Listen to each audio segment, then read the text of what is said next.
la journée du 13 août 2023 par exemple, quelles étaient les parutions, quels étaient les titres, en faveur de qui ak en défaveur de qui, ci ngay xam est-ce que cette presse-là c'est une presse menteuse entre guillemets ou alors c'est une presse qui dit vrai et qui relaie des informations vraies. Mais xam nga c'est des éléments de langage. xam nañ ni dara su amee te mënoo ko teree am bokk na ci stratégie nga tourner ko à la dérision.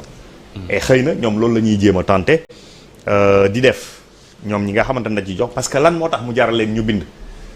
c'est-à-dire que la journée sans presse il ne faut pas simplement la lire sous le prisme de la non-parution de la majorité des journaux. da nga koy lire également ci ñi nga xamante ne bind nañ mais dañ bind pour tontu loolu tamit dafa bokk ci journée sans presse bi. ñaar yooyu cumulé moom mooy def cette journée là moom moo koy jox sens. maintenant sans pour autant dugg ci est-ce que la journée est suivie est-ce qu'elle n'est pas suivie. bëggoon naa en reprenant ce que là où Abdou Khadre a terminé son speech wax par exemple li doon dëgg-dëgg. li ñu doon permettre en tout cas ñun sur ce plateau là ñu mën a avancer sur ce débat là mooy peut-être ñu invité woon borom kër gi nga xamante ne aujourd'hui nga xamante ne ñëpp ñi am bon la plupart de ñi am lii médium yu mel nii dañoo choisir def une journée sans presse moom mu décider parce que nit ñi dañuy jaawale journalistes yi ñoom ñoo def journée sans presse wala patron de presse yi ñoo def journée sans presse peut-être suñ bàyyi woon journalistes yi ci li leen neex plateau yu bëri dina am parce que xëy na bokkuñ ci combat bi wala d'accorduñ ci combat bi mais patron de presse yi ñoo décidé tëj seen ay këru liggéeyukaay ba nga xamante ne loolu amul. alors donc ñun suñu amee média comme ñooñu am kilifa boo xamante ne moom mooy entrepreneur bi mu choisir ne dafay liggéey mais war na ñëw wax ñu ci fan la d'accordul ak ñi nga xamante ne ñoom ñoo entreprendre cette journée de la presse. moom naka la gisee ak est-ce que. ñëlee liñ joxe comme prétexte pour cette journée là est-ce que mi ngi koy dund jàpp ni beneen stratégie lay xeexee wala est-ce que moom dund ko parce que également il faut ñu mën xam dëgg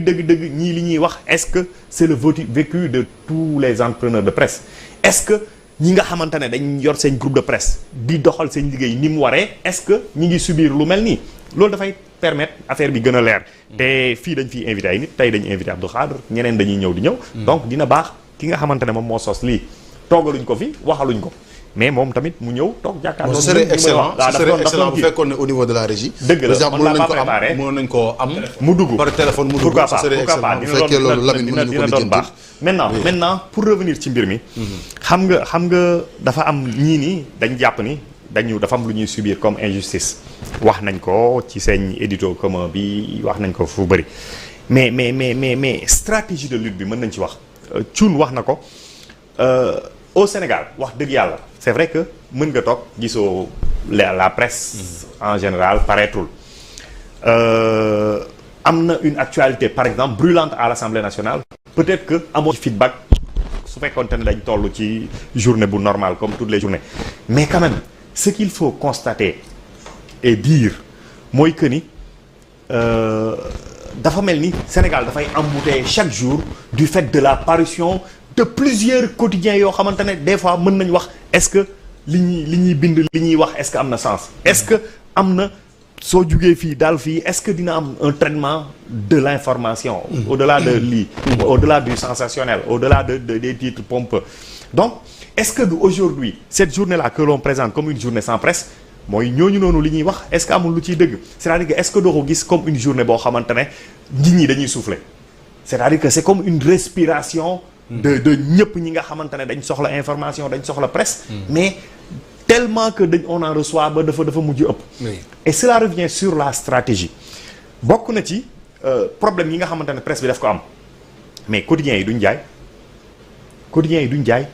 parce que l'information spontanément da nga koy jot par d'autres canaux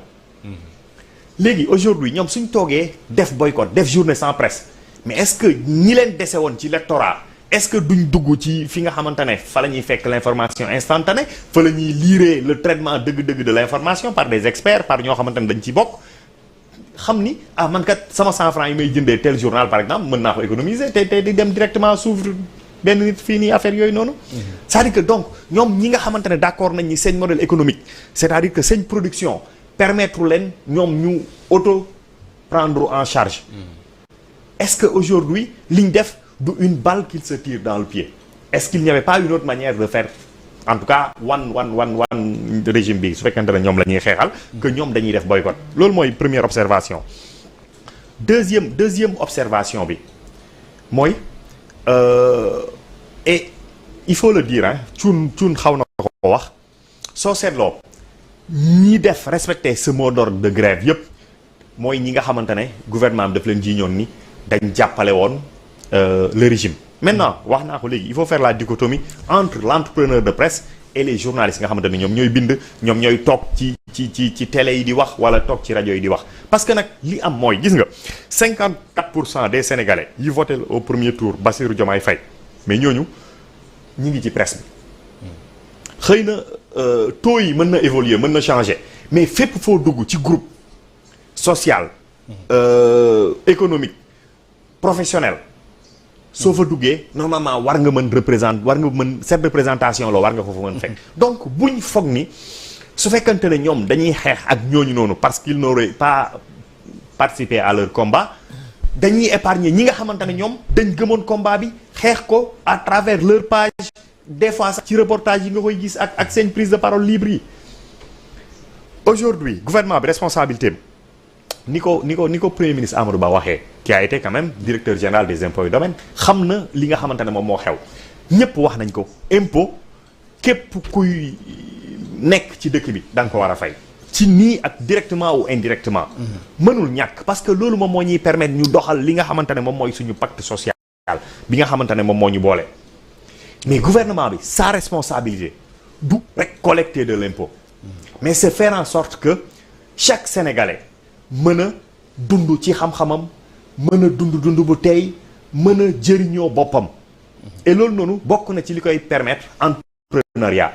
Alors su fekkante ne léegi am na ay sénégalais yoo xamante ne même su fekkante ne dañ nekk en marge de la loi parce qu'on parle de fiscalité loi la su fekkante ne dafa am des sénégalais yoo xamante ne dañ nekk en marge de la loi mais qu'est-ce qu'il faut faire avec ces derniers d'autant que il faut toujours le rappeler nous sortons d'une situation d'exception où les uns ont cru bon de devoir défendre l'État ou ce qu'il en restait wala boog ce qui le représentait et d'autres jàpp ni ce qu'il faut défendre c'est la liberté c'est la démocratie nga xamante ne ñi nekkoon ci nguur gi peut-être ñoom ñoo ko doon seen salfaañee et ñi jàkkaarloo woon ak ñoom malgré leurs excès loolu rek lañ mënoon pour la résistance c'est-à-dire que loolu noonu il faut nit yi di ci dellu di ko bàyyi xel pour xam ni situation d'exception boobu suñ ci jàllee nag dafa am des efforts à faire de part et d'autre bokk na ci état bi effort yi mu war a faire mooy Ousmane Sonko nee na bu fi kenn saaga mais Ousmane Sonko lan moo tax mu bàyyi ba tey 2024 mu ne ku fi saaga di nga répondre de ta responsabilité kenn dootu fi wax ci armée te moom mu doon attaquer des généraux ak ay gradés kenn dootu fi magistrats yi kenn du leen tudd aujourd'hui qu'ils ont mis en place leurs bons magistrats te mu dem ba ci président conseil conseil constitutionnel donc mais lan moo tax loolu parce que aujourd'hui responsabilité mooy protéger ñooñu même su fekkente ne daf ci am des brebis galeuses au-delà de ceux qui les animent qui animent ceux et celles qui animent ces institutions-là mais il faut protéger l'institution et en protégeant l'institution forcément on doit également protéger ceux et celles-là qui les animent ces institutions loolu mooy responsabilité mais noonu la amee responsabilité également ñi nga xamante ne ñoom ñooy def le jeu économique te nag Sénégal moom daf ko théoriser dafa bokk ci ñi koy wax gis nga Sénégal mënul dox tant que li ñuy wax ses ressources propres moomu ko li nga xamante ne yàlla may nañu ko ci ay xéewal ci fu ñu ko sous-sol gàncax ak ci jaww ji yëpp ñu mën ko utiliser ak fulla ak fayda ba pare nag su cëkkee ba cëkk ñu doog a tàllal loxo dem outil loo xamante ne complément la wala supplément la wala boog ça vient en appoint mais l'essentiel de li nga xamante ne moom mooy doxal suñu réew ñun ñoo koy am mais cet essentiel là ces ressources propres là mais fii lañ koy defee c'est le jeu économique moom moo koy créer et jeu économique boobu noonu mooy agent économique chaque personne et chaque individu est un agent économique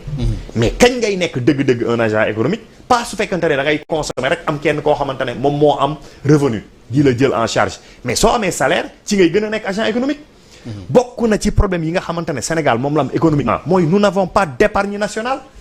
mais noo xalaatee ni da ngay mettre en péril ñoo xamante ne suñ defee ay bénéfices lenn li dañ koy réinvestir normalement entreprise noonu lay doxee lenn dañ koy réinvestir lenn li ñu séddoo ko comme dividende mais lenn li dañ koy bloqué ci ay compte d'épargne nga ne yow bëgg nga économie relancé wu économie bi dox bëgg nga Sénégal compétir ci fi nga xamante ne mooy suñ sous-région ak la région africaine nga ne da ngay yow créer woo ay emploi mais da ngay ñëw mettre en péril des emplois c'est-à-dire que la question là il faut ñu bañ bàyyi parloo gis nga gouvernement bi ñun ñëpp ak l'État en général ñun ñëpp nous avons le devoir de les assister wax naa ko ci bi may njalbeen bi may ñaan nous ne devons rien à personne dans ce pays-là qu'à l'État du Sénégal suñ moom maanaam suñ génnee suñ appartenance yi d'accord ay famille wala affaire yooyu noonu État du Sénégal rek lañ yoral dara parce que moom rek lañ nekk ay doomam mu ñuy couver ba ñu mën a toog di wax d'accord il faut ñu xam également que État boobu dañ ko war a accompagner lu mu dugg ñu dugg ci mais balaa ci dugg ñu wax ko li nga xamante ne moom lañ xalaat ni mooy suñu dëgg neewuñ ñi suñu dëgg mooy dëgg de mais mooy suñu dëgg loolu mooy indi un débat national ñu waxtaan or état bii nii